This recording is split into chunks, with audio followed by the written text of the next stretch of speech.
Try this. Right now, with whichever hand happens to be free, drag your fingers along the side of your ribs. Wiggle them around. Try to tickle yourself. Go on. I'll wait. Nothing. A little pressure, maybe. A faint scratch. But nothing that makes you squirm. Nothing that makes you laugh out loud or beg yourself to stop. Now picture your kid sister doing exactly the same thing. Same fingers, more or less. Same skin. Same spot on the same body. You'd be on the floor begging her to quit it. So what is going on? Because if you sit with it for half a second, this is strange.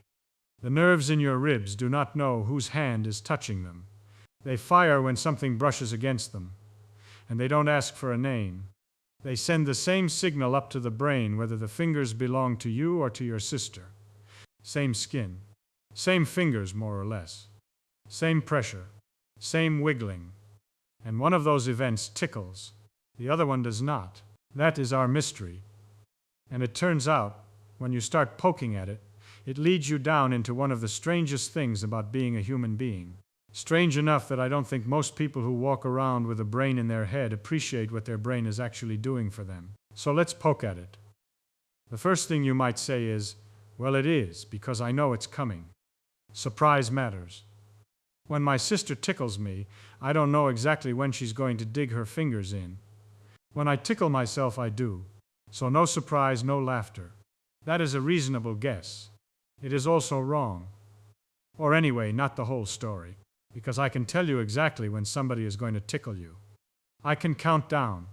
3, 2, 1, and I poke you in the ribs. You will still laugh. You will still squirm. The surprise is gone. The tickle is still there. So surprise alone cannot be the answer.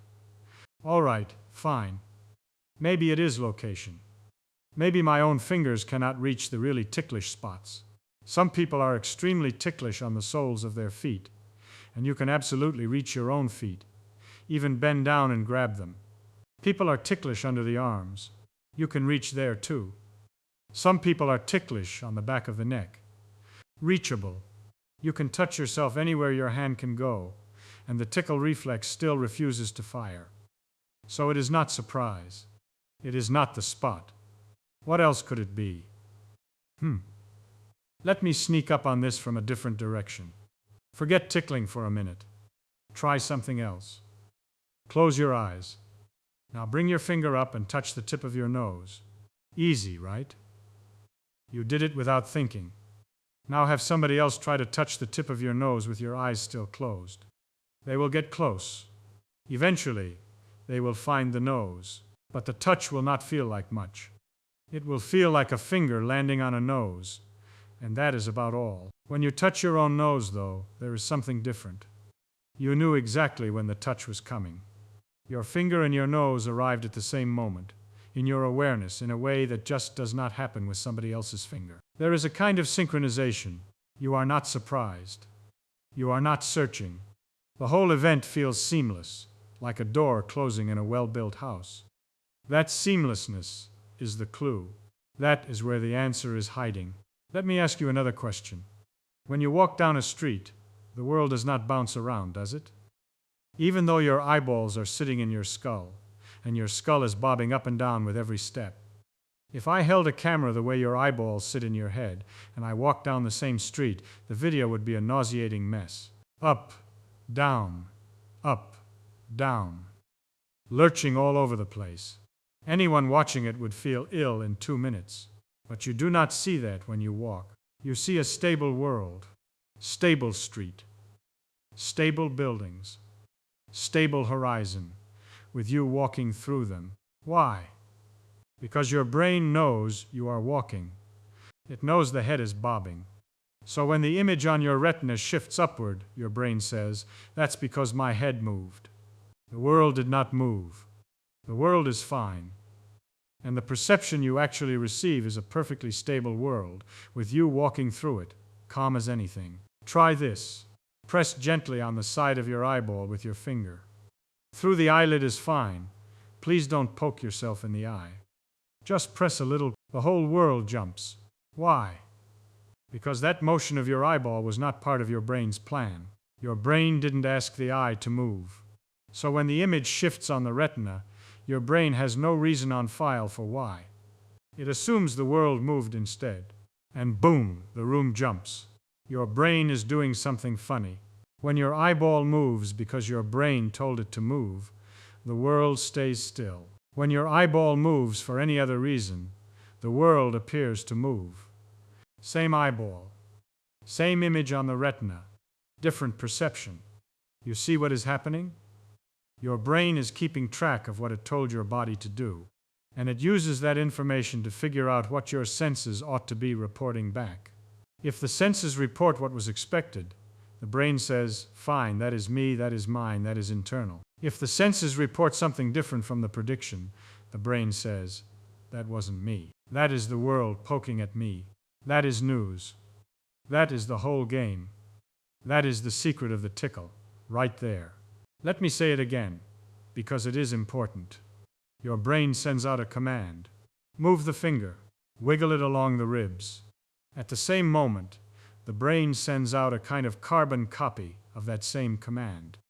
Not to the muscles, to another part of the brain, a part whose job is to predict the consequences. Predict what the fingers will feel. Predict what the skin will sense. Predict what the body will know, all the way back to the conscious mind. When the actual sensation comes back, the brain compares it to the prediction. If they match, it cancels out. The signal goes quiet. You feel almost nothing. A little pressure, a little brush.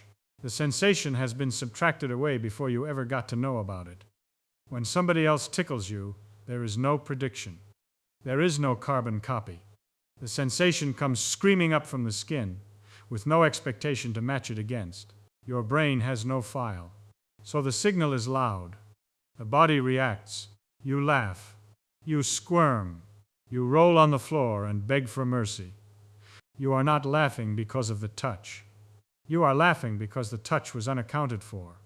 Now I want to convince you this is true, not just believable, because I could spin you any story I want.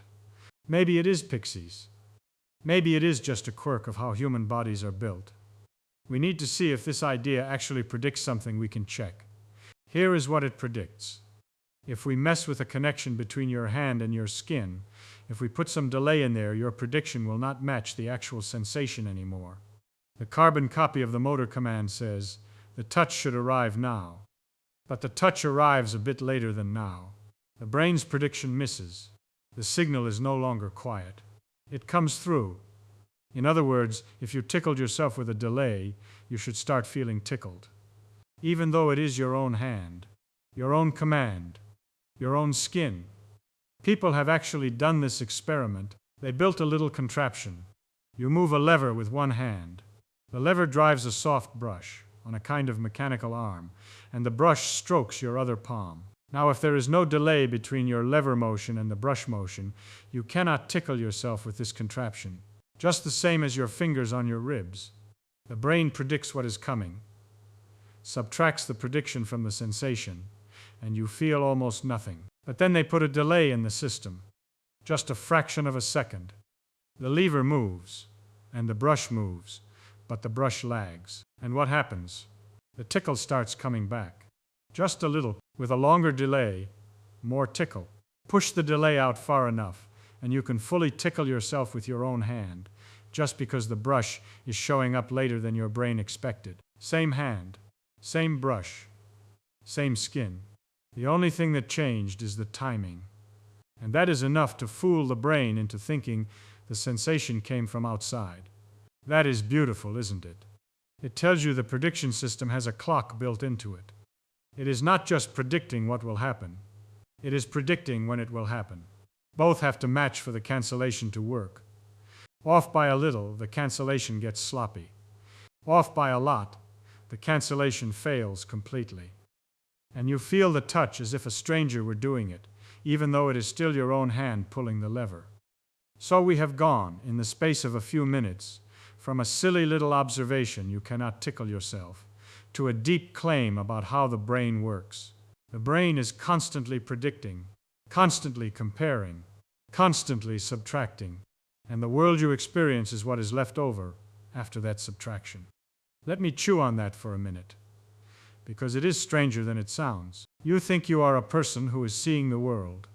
You think you are a person who is feeling the world. You imagine your skin is reporting up to your brain, and the brain is just listening, like a radio receiver. Plain and simple. That is not what is happening. The brain is doing most of the work itself.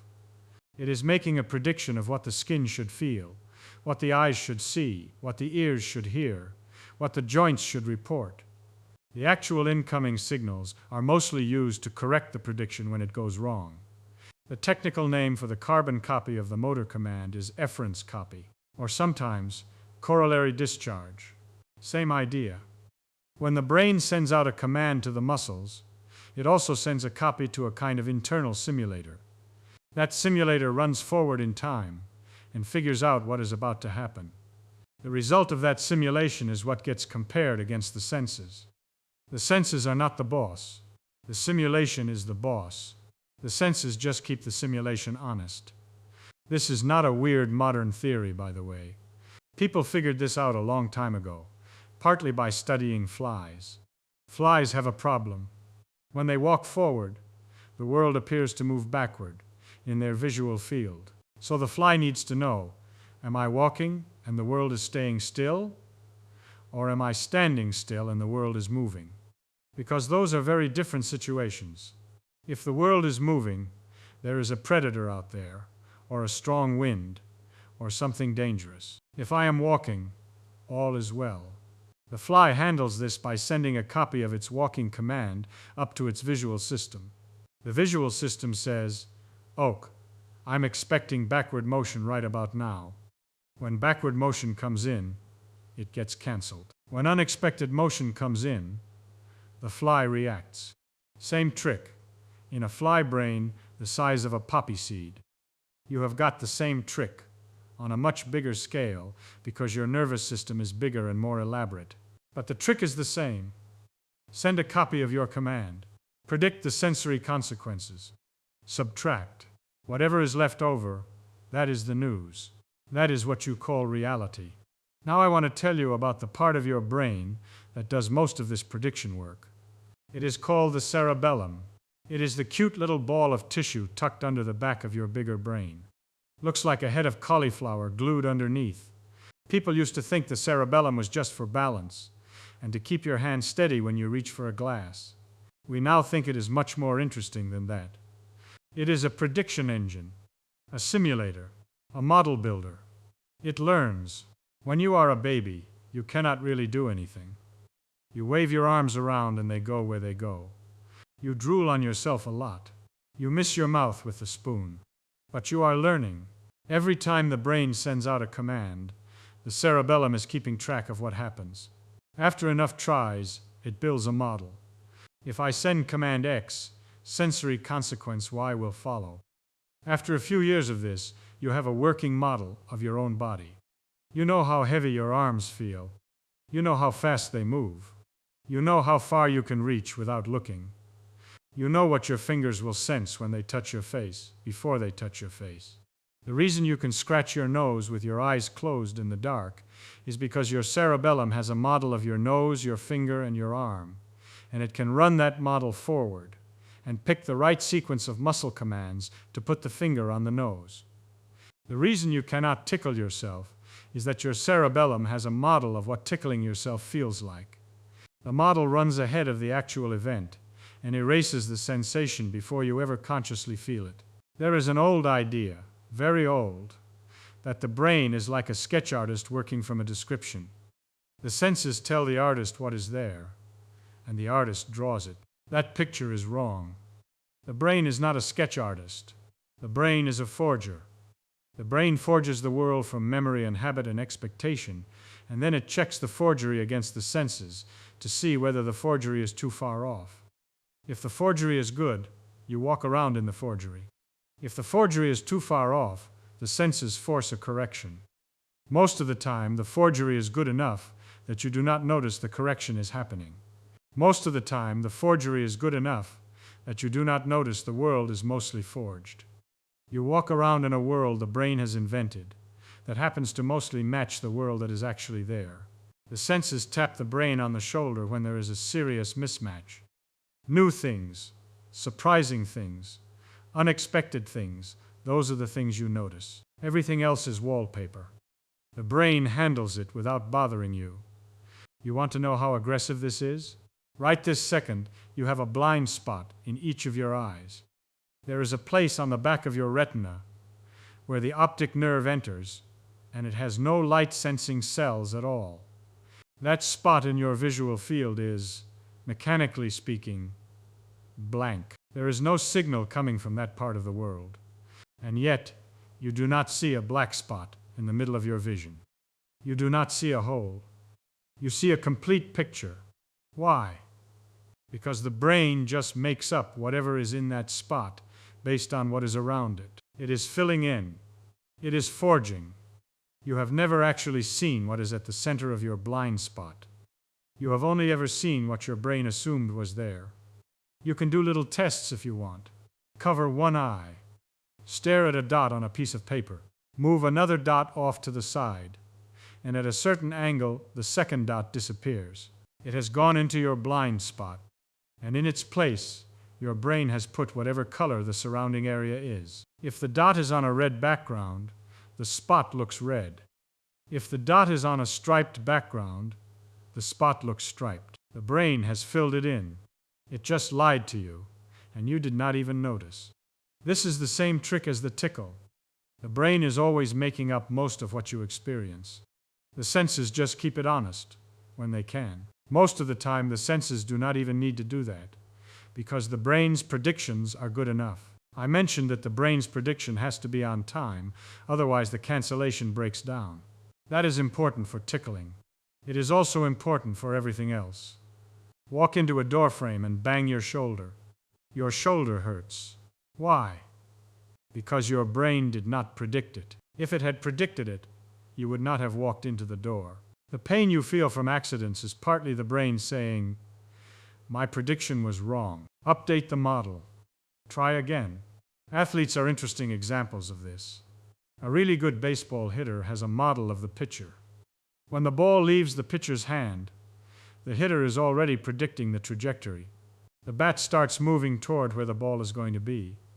If the prediction is right, contact. If the prediction is wrong, miss. People talk about reflexes, but it is not just reflexes.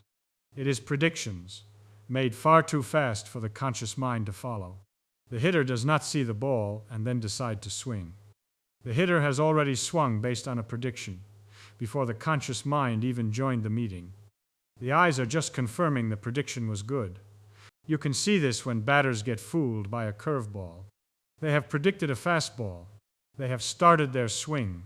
The ball curves. Their prediction was wrong. They look stupid, waving the bat at empty air. But that is what we all look like, all the time, at smaller scales. Our predictions are mostly right, so we look graceful. We pour the coffee into the cup without spilling. We catch the door before it hits us. We thread our arm into the sleeve of a coat without looking. Once in a while a curveball comes through life, and we bang our shoulder on a door frame, and we feel briefly like an idiot. But the curveballs are rare. Most of the time we are predicting beautifully, without even knowing we are doing it. Let me come back to the brain doing the subtracting, because there is a strange and somewhat sad consequence of all this, and I want you to feel it. If the brain is constantly canceling out predictable signals, then the things you actually notice in life are, by definition, the things your brain did not predict. The familiar fades. You walk past your own house every day and you do not really see it. You drink coffee every morning and you do not really taste it. You hug the same person every night and you do not really feel them. The brain has predicted the experience and canceled most of it before it ever reached your awareness. This is sometimes called habituation, and it is not necessarily bad. If your brain did not do this, you would be overwhelmed all day by the feeling of clothes on your skin, the pressure of your shoes, the weight of your watch, the chair against your back, the air on your face, the hair on your scalp. Right now you can probably feel your tongue in your mouth. even though you were not thinking about it before I mentioned it. Your brain has been hiding it from you. Now it is loud. In a minute it will go quiet again. So the brain is built to ignore what it expects, to suppress what it can predict. The cost is that the world goes a little gray. The reward is that you can think. You can string two thoughts together without being interrupted by your own armpits. You want to bring the color back? Do something unfamiliar. Take a different route home. Eat something new. Use your weak hand to brush your teeth. Move to a new town. The brain has not built a prediction model for any of it yet. So the senses come in raw. The world feels alive again. Every detail is loud. The smell of strange bread. The sound of a different bus engine. The feel of a doorknob on the wrong side. Eventually, the brain catches up. It builds new models. The new house starts feeling normal. The new street stops surprising you. And the gray creeps back in. Now, I told you we would talk about what happens when this prediction system goes wrong. Because it does go wrong. And it is instructive when it does. Imagine a person whose carbon copy gets corrupted. The motor command goes out, but the prediction does not get sent properly, or it does not arrive at the comparison machinery, or it arrives but garbled. So when the sensation comes back, there is nothing to subtract it against. The brain treats every internal signal as if it came from outside. You move your hand, but you do not get the prediction that your hand is about to touch your face. Then your hand touches your face, and the brain does not know it was you. It feels like someone else's hand has touched you. You think a thought. Your brain produces the words inside your own head, but the prediction system fails. The brain does not get the carbon copy that says, I am about to think this. So when the thought comes through, the brain does not know it was you. The thought sounds like a voice from outside. This is roughly what we think happens in some forms of schizophrenia. Not all forms. The condition is complicated, and the science is still being worked out. But the prediction breakdown idea explains some of the most striking symptoms. People hearing voices that are not really there. People feeling that their body is being moved by external forces. People feeling that their thoughts are being inserted into their head from somewhere else. If your brain is the forger I described, then this kind of breakdown is what happens when the forger has lost track of what the forgery looks like. The line between the external and the internal blurs. The wallpaper starts to peel. The senses come roaring in, untamed. There is a striking observation that fits this story. People with schizophrenia, in some studies, report being able to tickle themselves. That is the kind of thing that would have sounded like nonsense before we understood the prediction system. You cannot tickle yourself. Of course you cannot. Everybody knows that. But if the prediction machinery is broken, you can, because your brain is not subtracting anymore. Your hand on your ribs feels like a stranger's hand. So it tickles. The thing that should be impossible becomes possible, simply because the machinery that was making it impossible has stopped working. That is not just a curiosity. That is evidence. That is the kind of observation that tells you the story is on the right track. We predicted, from the prediction theory, that breaking the prediction system should let people tickle themselves. We looked. People with broken prediction systems can sometimes tickle themselves. Score 1 for the theory. I find this little fact strangely moving. The line between you and the rest of the world, the line that says this hand is mine and this hand is somebody else's, that line is not a fact about the universe. It is a calculation. It is something your brain is doing every second to keep the categories straight. Most of us never notice the calculation because it works. When it stops working, the line dissolves, and the world becomes a much more frightening place. Let me zoom out a bit, because I think this whole business has a moral. A larger lesson. You think you are a person who experiences the world. You think the world comes in, and you sit there and have experiences. That is not what you are. You are a prediction machine. You are an animal that has spent its whole life building a model of itself and its environment. You are walking around inside that model. The model is constantly being checked against incoming signals. Where it disagrees, the model gets updated. Where it agrees, you do not even notice the signals anymore. This is true of touch, as we have seen. It is also true of vision, of hearing, of taste, of smell, of balance, even of your own emotions in some respects. You do not experience anger as a raw feeling. You experience anger as a kind of label your brain assigns to a bundle of body sensations and situational context. The body sends signals, the heart races, the hands tighten, the breathing changes. The brain looks at the situation, looks at the body, and constructs the meaning. I am angry. The label is not arriving from somewhere inside. The label is being predicted, the same way the prediction of a touch is predicted. There is a way of saying this that I find clarifying, even if it is not exactly right. Reality is what your brain did not predict. Reality is the residue of failed predictions. Everything else is your brain talking to itself, telling you what it expected to find. You ever look up at the sky on a really clear night and feel something strange? A kind of vertigo, where you almost lose your footing even though you are standing still? Most of the time, the sky is wallpaper. Your brain has predicted that there are stars up there, and approximately what they look like, and it stops bothering you about it. Because what is to be done about the sky anyway? But once in a while, in the right mood, in the right place, the prediction fails to land. You see the sky as if you had never seen it before, and it knocks you flat. That is reality leaking through. That is what the world looks like when your brain stops papering over it for a moment. The tickle is the same kind of thing, in miniature. Most of the time, your fingers on your ribs are wallpaper. Your brain has predicted them and canceled them out. But if you could break the prediction just for a moment, your own fingers would feel like an alien hand, like a stranger's touch, like a tickle, the sensation that is there all the time, hidden, just waiting for the prediction to fail. I find this both unsettling and beautiful. Unsettling, because it means I do not actually know what most of my life feels like. The brain is hiding so much of it from me, all the time, on purpose, for my own efficiency. Beautiful, because it means there is always more to feel, more to notice, more to experience, if I can find a way around the predictions. Children, I think, get more of the raw signal than the rest of us. They have not built up the prediction models yet. Everything is new to them, so nothing gets cancelled. The world is loud and bright and overwhelming, which is partly why they react so strongly to so many things. A puddle is fascinating. A balloon is a wonder. A leaf is worth 10 minutes of attention. As we get older, our predictions get better, and the world gets quieter. Most adults have spent decades training their brains to ignore most of what is around them. By a certain age, the world is almost silent, except where it surprises you. A new bird in the yard, a coin on the sidewalk that wasn't there yesterday, a shape in the clouds that you happen to catch.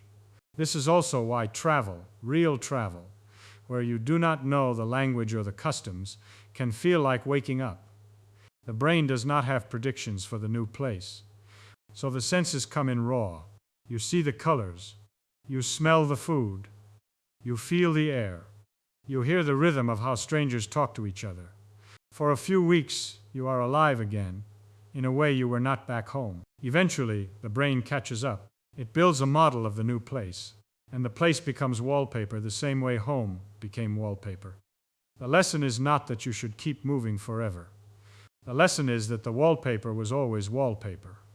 Even at home, even now, I do not have a tidy moral here, except this. You are not what you think you are. You are not a passive observer of reality.